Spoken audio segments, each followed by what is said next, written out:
Good morning all of you. हमारे YouTube channel geography junction पे आपका हार्दिक स्वागत है। आज हम बात कर रहे हैं दामोदर घाटी परियोजना, यानी जो दामोदर घाटी परियोजना है वो किस प्रकार से विकसित हुई है, उसका प्रारंभ कब से माना जाता है, या कौन कौन से राज्यों में दामोदर घाटी नदी परियोजना है, या उस पर महत्वपूर्ण कौन कौन से बांध बने हुए, उन बांध के बारे में अपन बात करेंगे। और इस परियोजना से वहां के जिलों पर या वहां जो राज्य हैं उनके ऊपर क्या प्रभाव पड़ा, उन सभी बातों के ऊपर अध्ययन करेंगे। तो सबसे पहले बात करते हैं दामोदर घाटी परियोजना।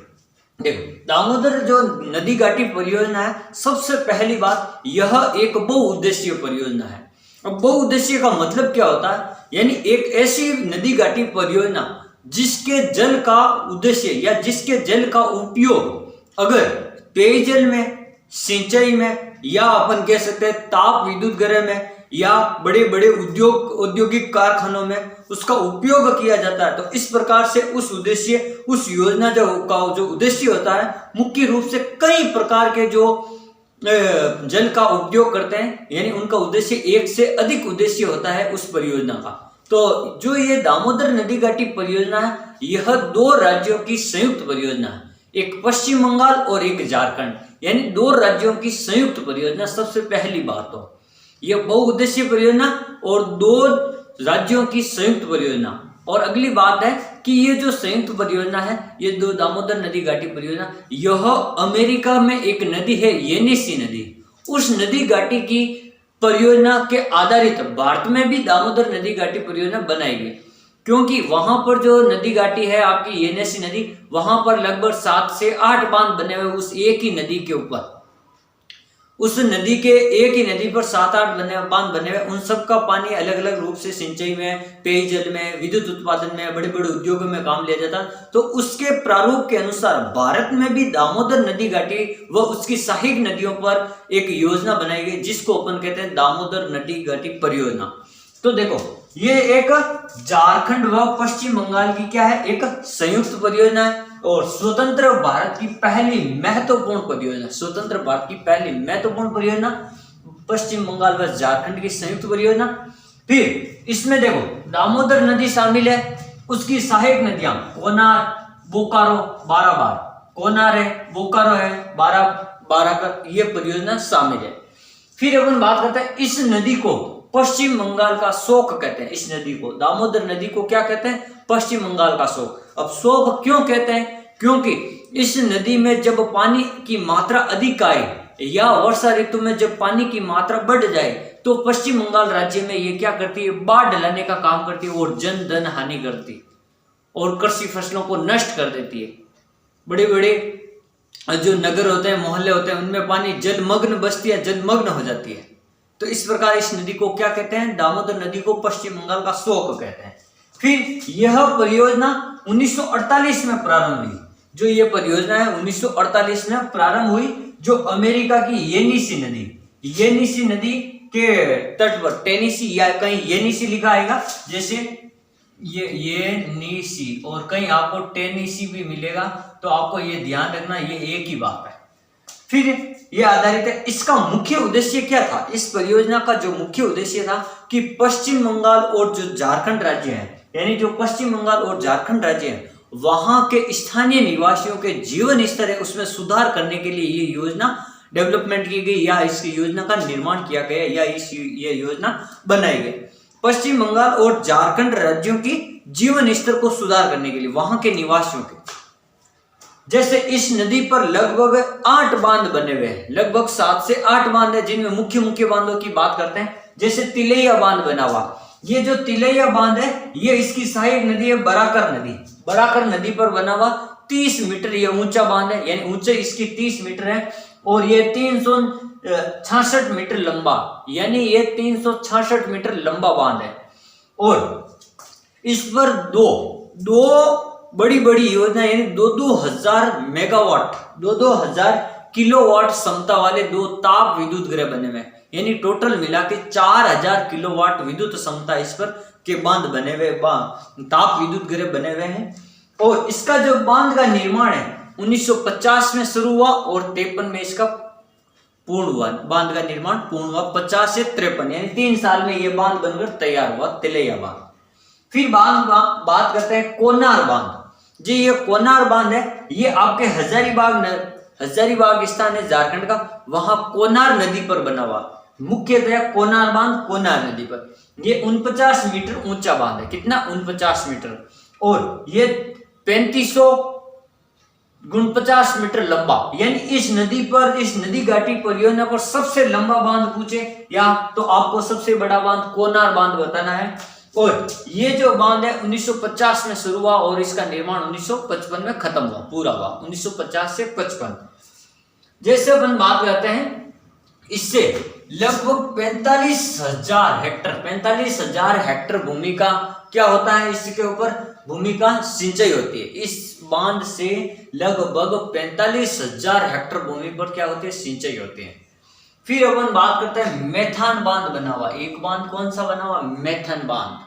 जैसे दामोदर व बराबर के संगम पर, यानी जो दो नदियां, एक दामोदर और एक उसकी सहायक नदी है बराकर, इस नदियों के संगम स्थान पर यह बांध बना हुआ है, जिसे 49 मीटर ऊंचा, यानी 49 मीटर तो इसकी ऊंचाई है बांध की, और 994 मीटर लंबा, यानी लगभग 1 किलोमीटर लंबा बांध बना हुआ है। और इस बांध का निर्माण कार्य 1950 में शुरू हुआ और 1958 में पूरा हुआ। कब? इस बांध का जो निर्माण कार्य है 1950 में शुरू हुआ और 1958 यानी लगभग 8 साल लगे इस बांध को बनने में। फिर अपन बात करते हैं पंचेत हिल बांध। पंचेत हिल बांध है, ये दामोदर नदी पर धनबाद में बना हुआ। दामोदर नदी पर स्थान का नाम है धनबाद, वहां पर यह बांध बना हुआ।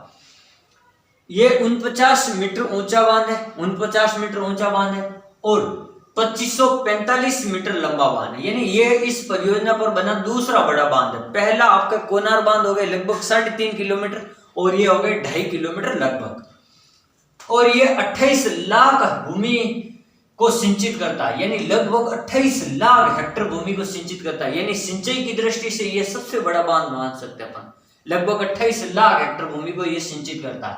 इसका निर्माण 1952 से 1959 में पूरा हुआ। ये 52 में शुरू हुआ था और 1959 में इस बांध का निर्माण पूरा हुआ। फिर अपन बात करते हैं दुर्गापुरा बैराज।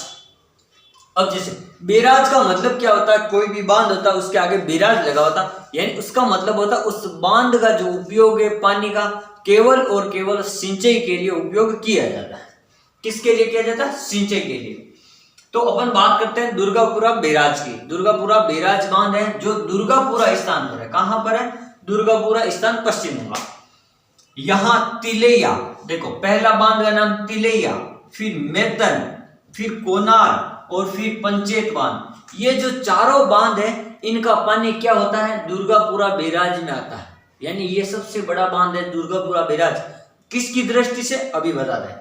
तिलैया बांध, मैथन बांध, दामोदर बांध और पंचेत बांध, इन चारों बांधों का जो पानी है जो दुर्गापुरा बैराज में आता है। और ये जो पानी मिलाकर, इन चारों बांधों का पानी मिलाकर यहाँ सिंचाई की दृष्टि से सबसे महत्वपूर्ण बांध है। किसकी दृष्टि से? सिंचाई की दृष्टि से यह सबसे महत्वपूर्ण बांध पूछे तो दुर्गापुरा बैराज है, और लंबाई की दृष्टि से कोनार बांध है, ये ध्यान रखना। अब देखो, जो यहां से लगभग 4 लाख और 17 हेक्टर भूमि सिंचित होती है। 4 लाख और 17 हेक्टर सिंचाई की दृष्टि से ये केवल सिंचाई में, और ये सिंचाई और पंचेत बांध तो सिंचाई और जैसे ताप विद्युत वगैरह इसमें भी इनका योगदान है। अब शेष बांध है, जैसे ये 5 बांध हो गए। शेष बांध है जैसे बराबर नदी पर एक बेल पहाड़ी बांध बना हुआ, बेल पहाड़ी बांध जो निर्माणाधीन है, बेल पहाड़ी बराबर नदी में। फिर दामोदर नदी पर अय्यर बांध है, अभी ये भी थोड़ा निर्माण बाकी है तो ये भी निर्माणाधीन है।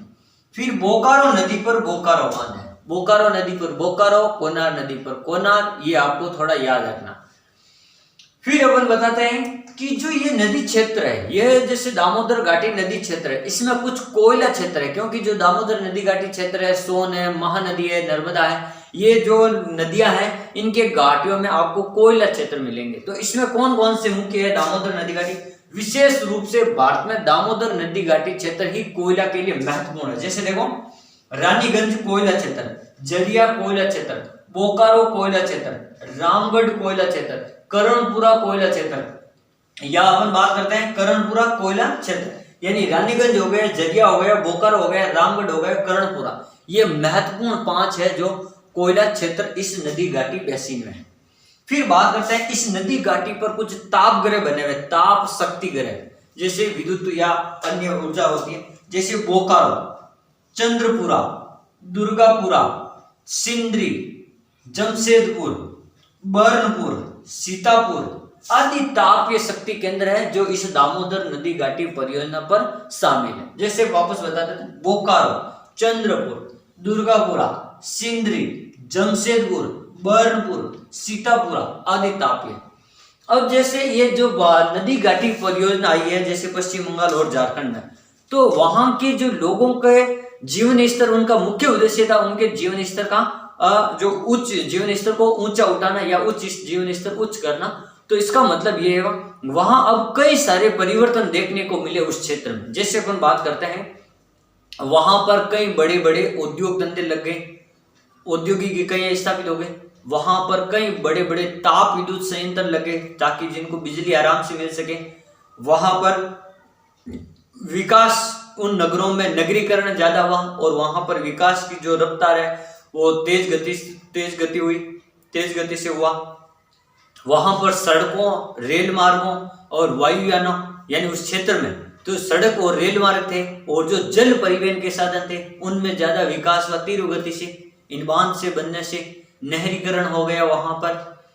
वहां की कृषि भूमि में सिंचाई से कृषि किए जाने पर सबसे ज्यादा महत्वपूर्ण क्षेत्र में परिवर्तन हुआ।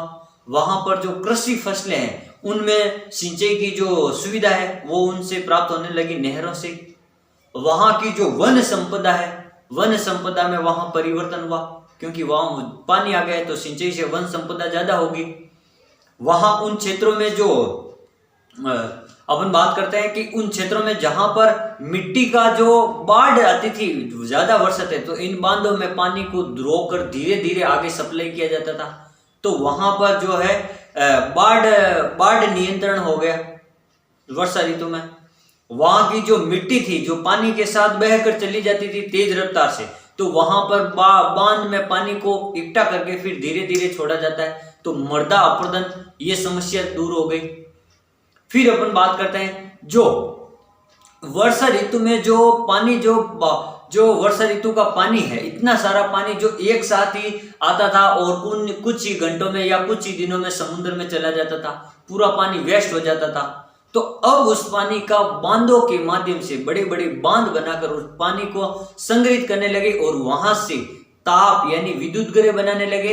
वहां से सिंचाई परियोजनाएं शुरू की गई, नहरीकरण हो गया और वहां पर जो विद्युत परियोजना के अलावा उद्योग धंधे हैं उनके लिए पानी हो गया और कृषि के लिए, सिंचाई के लिए पानी हो गया।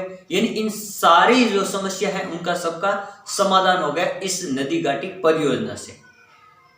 और उस जो जल का बड़ा जो एक विशाल भंडार था जो समुद्र में जाता था, उनको कई दिनों तक वहां पर रोक करके उसमें कई सारी योजनाओं से उनका लाभ उठाया जा सकता है। तो इस प्रकार आज हमने पढ़ी कि दामोदर जो नदी घाटी परियोजना है वो अमेरिका देश की एक नदी, टेनेसी नदी के ऊपर आधारित है और इस पर लगभग 8 बांध बने हुए हैं और ये पश्चिम बंगाल और झारखंड राज्य की मुख्य रूप से संयुक्त परियोजना है। ये आपको ध्यान रखना। Thank you.